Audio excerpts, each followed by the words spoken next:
ತಪಸ್ಸಿದ್ಧಂ ಸರ್ವಸಿದ್ಧಂ ಶಿವಪ್ರದಂ ಸ್ವಯಂ ಸಿದ್ಧಂ ಅಹಂ ವಂದೇ ಸಿದ್ಧಾರೂಢಯತೀಶ್ವರಂ. ಜಗದ್ಗುರು ಸಿದ್ಧಾರೂಢ ಮಹಾಸ್ವಾಮೀಜಿಯವರ ಚರಣಾರವಿಂದಗಳಿಗೆ ವಂದಿಸಿ, ಜಗದ್ಗುರು ಗುರುನಾಥಾರೂಢ ಮಹಾಸ್ವಾಮೀಜಿಯವರ ಚರಣಾರವಿಂದಗಳಿಗೆ ನಮಿಸಿ, ಸದ್ಗುರು ವೀರಭದ್ರ ಮಹಾಸ್ವಾಮೀಜಿಯವರ ಚರಣಾರವಿಂದಗಳಿಗೆ ನಮಿಸಿ, ಇಲ್ಲಿಯವರೆಗೆ ಮಹಾತ್ಮರು ಬಹಳ ಸುಂದರವಾಗಿ ಭಕ್ತಿ ವಿಷಯಕವಾಗಿ ಹೇಳಿದರು. ಪರಮಾತ್ಮನ ಸಾಕ್ಷಾತ್ಕಾರ ಮಾಡಿಕೊಂಡು ನಾವು ಮುಕ್ತರಾಗಬೇಕಾದ್ರೆ ನಮ್ಮಲ್ಲಿ ಅನನ್ಯವಾದಂಥ ಭಕ್ತಿ ಬೇಕು. ಅನನ್ಯವಾದ ಭಕ್ತಿ ನಮಗೆ ಸಾಕ್ಷಾತ್ ಭಗವಂತನ ದರ್ಶನ ಮಾಡ್ಕೊಳ್ಳೋದು ಅಷ್ಟಲ್ಲ, ಪರಮಾತ್ಮನ ಸ್ವರೂಪದಲ್ಲೇ ಲೈನವಾಗಲಿಕ್ಕೆ ಬರ್ತದೆ. ಜ್ಞಾತುಂ ದ್ರಷ್ಟುಂಚ ತತ್ವೇನ ಪ್ರವೇಷ್ಟುಂಚ ಪರಂತಪ ಅಂತ ಹೇಳ್ದ. ಜ್ಞಾತುಂ ದ್ರಷ್ಟುಂಚ ತತ್ವೇನ ಪ್ರವೇಷ್ಟುಂಚ ಅಂತ ಗೀತೆಲಿ ಹೇಳ್ತಾನೆ. ಪರಮಾತ್ಮನನ್ನು ನಾವು ಜ್ಞಾನದಿಂದ ತಿಳ್ಕೊಳ್ಳಿಕ್ಕೆ ಬರ್ತದೆ. ಅಷ್ಟೇ ಅಲ್ಲ, ಭಕ್ತಿ ಉತ್ಕೃಷ್ಟತೆಯಿಂದ ನೋಡಲಿಕ್ಕೂ ಬರ್ತದೆ. ಅಷ್ಟೇ ಅಲ್ಲ, ಪರಮಾತ್ಮನಲ್ಲೇ ಲಯವಾಗಲಿಕ್ಕೆ ಬರ್ತದೆ. ನೋಡ್ಬೋದು, ಆಮೇಲೆ ಪರಮಾತ್ಮನ ಕಾಣಬಹುದು. ಕಂಡು ನೋಡಿ ಅಷ್ಟಕ್ಕೆ ಬಿಡಲೇ ಅವನ ಸ್ವರೂಪರೇ ಆಗಲಿಕ್ಕೆ ಬರ್ತದೆ. ನದಿಗಳೆಲ್ಲ ಸಮುದ್ರ ಸೇರಿ ಸಮುದ್ರವೇ ಹೇಗಾಗ್ತಾವೋ ಹಾಗೆ ಪರಿಪೂರ್ಣವಾದ ಭಕ್ತಿಯಿಂದ ಯುಕ್ತನಾದಂಥ ಭಕ್ತ ಪರಮಾತ್ಮನಲ್ಲಿ ಲೀನ ಆದನು, ಪರಮಾತ್ಮನ ಸ್ವರೂಪನೇ ಆಗಿಬಿಡ್ತಾನಂತ. ಭಕ್ತ್ಯಾತ್ತು ಅನನ್ಯ ಸಖ್ಯಂ ಅಹಂ ಏವಂ ಇದರ್ಜುನ ಜ್ಞಾತುಂ ದ್ರಷ್ಟುಂಚ ತತ್ವೇನ ಪ್ರವೇಶುಂಚ ಪರಂತಪ ಅಂತ ಭಗವಂತ ಹೇಳ. ನಾವು ಅಂಥ ಭಕ್ತಿಯನ್ನು ಮಾಡಬೇಕು. ಸದ್ಗುರುನಾಥನಲ್ಲಿ ಭಗವಂತನಲ್ಲಿ ಅನನ್ಯವಾದ ಪ್ರೇಮ, ಭಕ್ತಿ ಅಂದರೆ ಪ್ರೇಮ ಅಂತ. ಪರಮಾತ್ಮನ ಪ್ರೀತಿಸುವುದು, ಪರಮಾತ್ಮನ ಅನನ್ಯವಾಗಿ ಪ್ರೀತಿಸುವುದು. ಪ್ರೀತಿ ಏನು ಮಾಡ್ತದೆ ಅಂದರೆ ಪ್ರೀತಿ ತನ್ನೊಳಗೆ ಐಕ್ಯ ಮಾಡ್ಕೋತೈತಿ. ಆದ್ದರಿಂದ ನಾವೆಲ್ಲರೂ ಕೂಡ ಇಂಥ ಶ್ರೇಷ್ಠವಾದ ಮನುಷ್ಯ ಜನ್ಮ ತೊಟ್ಟು ಬಂದೇವೆ. ಬಂದ ಮೇಲೆ ಪರಮಾತ್ಮನಲ್ಲಿ ಅನನ್ಯವಾದಂಥ ಪ್ರೇಮ ಇಟ್ಟುಕೊಂಡ ಅವನೇ ನಮಗೆ ಸರ್ವಸ್ವ. ನಮಗೆಲ್ಲ ಯಾರು ಸರ್ವಸ್ವ ಅಂದರೆ ಪರಮಾತ್ಮನೇ. ಅವನೇ ನಮಗೆ ಸರ್ವಸ್ವ ಅಂತ ತಿಳ್ಕೊಂಡು ನಾವು ಅನನ್ಯವಾದ ಪ್ರೇಮದಿಂದ ಅವನನ್ನು ಆರಾಧಿಸಿದ್ದಾದರೆ ನಾವು ಈ ಜನನಮರಣ ರೂಪವಾದಂಥ ದುಃಖದಿಂದ ದೂರಾಗಿ ಶಾಶ್ವತವಾದ ನಿತ್ಯ ಸುಖವನ್ನು ಪಡ್ಕೊಂಡು ಮುಕ್ತರಾಗ್ತೇವೆ, ಧನ್ಯರಾಗ್ತೇವೆ. ಸರಳವಾದ ಸಾಧನ ಇದು. ಮೋಕ್ಷ ಸಾಧನ ಸಾಮಗ್ರ್ಯಾಂ ಭಕ್ತಿರೇವ ಗರೀಯಸಿ ಅಂತ ಹೇಳಿದ್ರು. ಪರಮಾತ್ಮನ ಸಾಕ್ಷಾತ್ಕಾರ ಮಾಡಿಕೊಳ್ಳುವ ಅನೇಕ ಸಾಧನಗಳಿದ್ದಾವೆ. ಪರಮಾತ್ಮನ ಯಥಾರ್ಥ ಜ್ಞಾನ ಮಾಡಿಕೊಂಡು ನಾವು ಧನ್ಯರಾಗಲಿಕ್ಕೆ ಅನೇಕ ಸಾಧನಗಳಿದ್ದಾವೆ. ಆ ಎಲ್ಲ ಸಾಧನಗಳಲ್ಲಿ ಅತ್ಯಂತ ಶ್ರೇಷ್ಠವಾದಂಥ ಸಾಧನ ಭಕ್ತಿ ಅಂತಾರೆ. ಈ ಭಕ್ತಿಯನ್ನು ಬಾಲಕರು ಮಾಡಬಹುದು, ಸ್ತ್ರೀಯರು ಮಾಡಬಹುದು, ವಯಸ್ಕರು ಮಾಡಬಹುದು, ಮುಪ್ಪಾವಸ್ಥೆಯಲ್ಲಿ ಇದ್ದವರು ಮಾಡಬಹುದು. ಇದಕ್ಕೆ ಯಾವ ಇದೇನೂ ಇಲ್ಲ. ಅದನ್ನು ಮಾಡಬೇಕು, ಇದನ್ನು ಮಾಡಬೇಕು, ಹಾಗೆ ಇರಬೇಕು, ಹೀಗೆ ಇರಬೇಕು, ಅದ ಜಾತಿ ಇದ ಜಾತಿ ಅದೇ ಗೋತ್ರ ಅನ್ನೋದು ಏನೂ ಇಲ್ಲ. ಕೇವಲ ಅನನ್ಯವಾದ ಪ್ರೇಮ ಪರಮಾತ್ಮನಲ್ಲಿ. ಪ್ರೇಮ ಮಹತ್ವದ್ದು. ನೀವು ಪ್ರೇಮವನ್ನು ಭಗವಂತನಲ್ಲಿ ಇಟ್ಟದ್ದಾದರೆ ನಮ್ಮ ಪ್ರೇಮ ವಿಷಯದಲ್ಲಿದೆ. ನಮ್ಮೆಲ್ಲರ ಪ್ರೇಮ ವಿಷಯಾದಿಗಳಲ್ಲಿದೆ. ವಿಷಯದತ್ತ ಹರಿತದೆ ಮನಸ್ಸು ದೃಷ್ಟಿಗಳೆಲ್ಲ ಬಹಿರ್ಮುಖ ಇದಾವೆ, ಅಂತರ್ಮುಖ ಇಲ್ಲ. ನಮ್ಮ ಇಂದ್ರಿಯಾದಿಗಳೆಲ್ಲ ಬಹಿರ್ಮುಖ, ಹೊರಗಿಂದ ಹೊರಗಿಂದನೇ ನೋಡ್ತಾವೆ, ಹೊರಗಿಂದ ತಗೋತಾವೆ, ಹೊರಗಿಂದ ಮಾಡ್ತಾವೆ. ಆದರೆ ಬಹಿರ್ಮುಖವಾದ ವೃತ್ತಿಯನ್ನು ಅಂತರ್ಮುಖ ಮಾಡಿಕೊಳ್ಬೇಕಂದ್ರೆ ಆ ಭಗವಂತನಲ್ಲಿ ಅದನ್ನು ಮನಸ್ಸಾಗಲಿ ಇಂದ್ರಿಯಗಳನ್ನಾಗಲಿ ತಿರುಗಿಸ್ಬೇಕಂದ್ರೆ ಆ ಭಕ್ತಿಯತ್ತ ನಮ್ಮ ಪ್ರೇಮ ಹೋಗಬೇಕು. ಹೋದಾಗ ನಮಗೆ ಆ ಪರಮಾತ್ಮನ ಸಾಕ್ಷಾತ್ಕಾರ ಆಗ್ತದೆ, ಆ ಅನುಭವ ಆಗ್ತದೆ. ಅದಕ್ಕೆ ವಯಸ್ಸು ಅಥವಾ ಆಯುಷ್ಯ ಅಥವಾ ಹೆಣ್ಣು ಗಂಡು ಅನ್ನೋ ಭೇದ ಇಲ್ಲ. ಭಕ್ತಿ ಅನ್ನುವ ಪ್ರೇಮ ಮಾತ್ರ ಮುಖ್ಯವಾಗಿರಬೇಕು. ಅಂಥ ಪ್ರೇಮದಿಂದ ನಾವು ಆರಾಧಿಸಿದ್ದಾದರೆ ಪರಮಾತ್ಮ ನಮ್ಮ ಕಡೆ ಹೊಳ್ತಾನೆ. ನಮ್ಮ ಕಡೆ ಅಂದರೆ ನಮ್ಮ ಕಡೆ ಅಂದರೆ ನಮ್ಮನ್ನು ಉದ್ಧಾರ ಮಾಡ್ತಾನಂತ. ಯಾರ ಭಕ್ತಿ ಅಚಲವಾಗಿದೆ, ಪೂರ್ಣವಾಗಿದೆ, ಅವರಿಗೆ ಪರಮಾತ್ಮ ಉದ್ಧಾರ ಮಾಡ್ತಾನೆ. ಅಂದರೆ ಪರಮಾತ್ಮ ಅವರನ್ನು ತನ್ನೊಳಗೆ ಐಕ್ಯ ಮಾಡ್ಕೋತಾನೆ. ಪರಿಪೂರ್ಣವಾದ ಸುಖವನ್ನು ಅನುಗ್ರಹ ಮಾಡಿ ಅವರನ್ನು ಮುಕ್ತರನ್ನಾಗಿ ಮಾಡ್ತಾನೆ. ಅದಕ್ಕೋಸ್ಕರವಾಗಿ ನಾವೆಲ್ಲರೂ ಕೂಡ ಭಕ್ತಿಯನ್ನು, ಪ್ರೇಮವನ್ನು ಮಾಡಿ ಭಗವಂತನಿಗೆ. ಗುರುದೇವತಾದಲ್ಲಿ ಅದಕ್ಕೆ ಭಕ್ತಿ ಅಂದರೆ ಏನು? ಗುರುದೇವತಾಯ ಪ್ರೇಮ, ಸದ್ಗುರುನಾಥನಲ್ಲಾಗಲಿ ಪರಮಾತ್ಮನಲ್ಲಿ ಅನನ್ಯವಾದಂಥ ಪ್ರೀತಿ, ಭಕ್ತಿ, ಅದನ್ನು ನಾವು ಇಡಬೇಕಾಗ್ತದೆ. ಮನುಷ್ಯನಾಗಿ ಹುಟ್ಟು ಬಂದ ಮೇಲೆ ಆ ಭಗವತ್ ಸಾಕ್ಷಾತ್ಕಾರಕ್ಕೆ ಸರಳವಾದ ಸಾಧನ ಇದು. ಭಕ್ತಿ ಅನ್ನೋದಿದೆಯಲ್ಲ, ಸರಳವಾದ ಸಾಧನ ಇದು. ಸರಳವಾದ ಸಾಧನದಿಂದ ಪರಮಾತ್ಮನ ಸಾಕ್ಷಾತ್ಕಾರ ಮಾಡ್ಕೊಂಡು ಪರಮಾತ್ಮನ ಸ್ವರೂಪರೇ ಆಗಬಲ್ಲಿವಿ. ಇನ್ನು ಉಳಿದೋದ ಯಜ್ಞ, ಯಾಗ, ಹೋಮ, ಜಪ, ತಪ ಇವೆಲ್ಲ ಕಠಿಣ. ಮನೆ ಮಠಗಳನ್ನು ಬಿಟ್ಟು ಅರಣ್ಯ ಸೇರಿ ಅಲ್ಲಿ ತಪಸ್ಸು ಮಾಡೋದು ಕಷ್ಟ. ಅಲ್ಲಿ ಹೋಗಿ ತಪಸ್ಸು ಮಾಡಿ ಋಷಿಮುನಿಗಳೆಲ್ಲ ಮಾಡ್ಯಾರ ಕಷ್ಟಪಟ್ಟು. ಹಾಗೆ ಮಾಡೋದು ಕಷ್ಟ. ಭಗವತ್ ಸಾಕ್ಷಾತ್ಕಾರಕ್ಕಾಗಿ ಸರ್ವಸ್ವವನ್ನು ತ್ಯಾಗ ಮಾಡಿ ಅರಣ್ಯಲ್ಲಿ ಕೂತ್ಕೊಂಡು ಧ್ಯಾನ ಮಾಡ್ತಾ ಅವನು ಚಿಂತನೆ ಮಾಡೋದು ಕಷ್ಟ.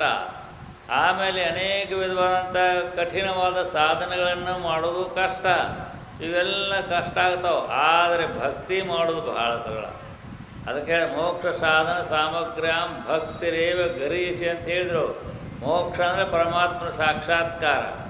ಪರಮಾತ್ಮನ ಸಾಕ್ಷಾತ್ಕಾರ ಮಾಡಿಕೊಳ್ಳುವ ಅನೇಕ ಸಾಧನಗಳಲ್ಲಿ ಭಕ್ತಿರೇವ ಗರೀಸಿ, ಭಕ್ತಿನೇ ಶ್ರೇಷ್ಠ ಅಂದ್ರೆ ಅವರು.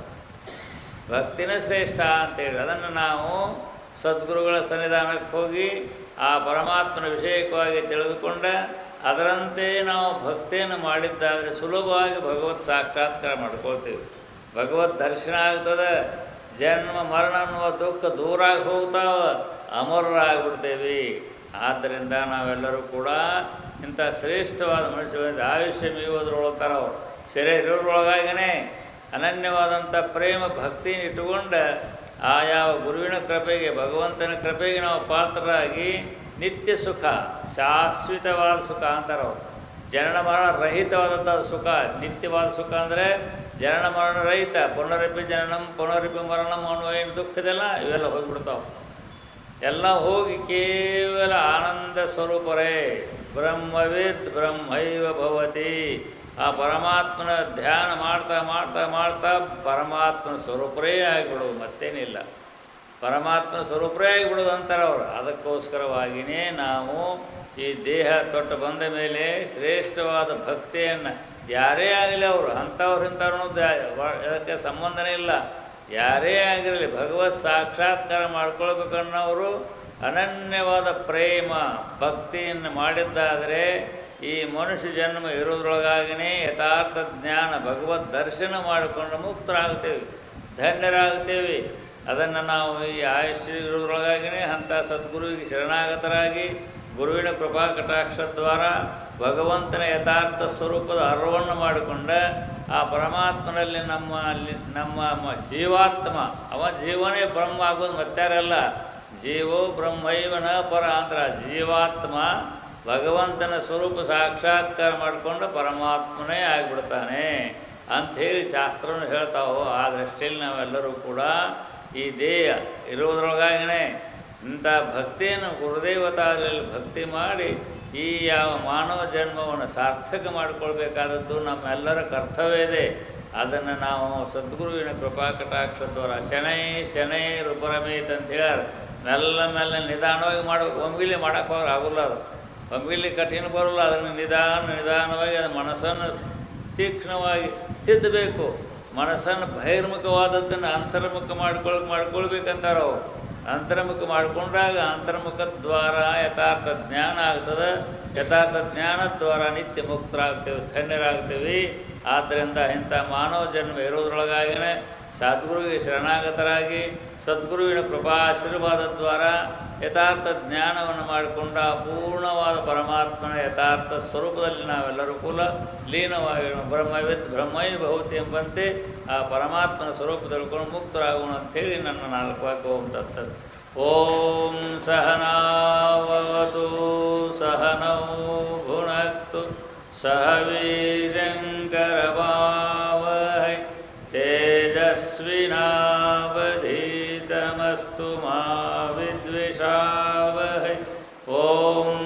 ಶಾಂತಿ ಶಾಂತಿ ಶಾಂತಿ.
शांतं व्योमातीतं निरञ्जनं नादबिन्दुकलातीतं तस्मै श्रीगुरवे नमः।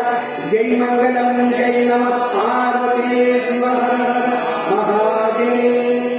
जगद्गुरु सिद्धारूढ़ स्वामी महाराज की, गुरुनाथारूढ़ स्वामी महाराज की श्री सद्गुरु वीरभद्रेश्वर महाराज की श्री सद्गुरु शिवा